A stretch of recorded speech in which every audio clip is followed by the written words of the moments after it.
Welcome to The Groundwork. I'm your host, Harris Evans. Today, we're going to be talking about how a recent law could negatively impact your paycheck.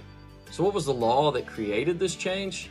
It's called the Secure Act 2.0, and it added a new rule that basically states that if you're over 50 years old and you're using catch-up or super catch-up contributions into your employer retirement accounts, and you make over $150,000 in FICA income, then those catch-up contributions must now go into the Roth portion of your retirement plan. Let's break that down together. So let's start with FICA. This is the income your employer reports for Social Security and Medicare purposes. If that number was over $150,000 in 2025, this rule applies to you. All this talk about catch-ups got me ready for lunch, but I'm not talking about the condiment. I'm talking about the contributions. So, what are these catch-up or super catch-up contributions? Well, beginning at age 50, the IRS allows for an additional $8,000 catch-up over and above the current $24,000 limit. Then, at ages 60 to 63, they allow a super catch-up contribution of $11,250 over and above that $24,000 limit. So, if you qualify for these changes, those amounts, those contribution amounts, will have to be added to your Roth portion of your plan.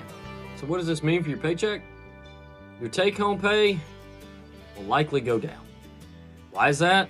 Because Roth contributions are after tax. So you're paying taxes on those dollars now instead of later. So what's the positive? Well, these Roth catch-up dollars will grow tax-free. They'll come out tax-free in retirement. They'll never be required to distribute from the account, unlike your traditional IRAs and 401ks. They transfer to heirs tax-free, and this really has the potential to actually strengthen your retirement plan. Let's do a quick recap. If all the following are true, you're age 50 plus, you use the catch-up or the super catch-up contributions, and you earn over $150,000 in FICA wages, then those catch-up contributions are required to go to the Roth side of your retirement plan. So if this affects you, I think we need to talk about your options. I think step number one is going to your HR and benefits team to see how your specific employer retirement plan is going to handle this change. I also think there's an opportunity to be proactive. I was just strategizing with a client of proactively changing his current retirement contributions so that this doesn't really affect him and he has a level paycheck throughout the year. Thank you for watching The Groundwork. Next week, I'm going to share why January can be such an ideal time to tax timing your portfolio. I'll see you there.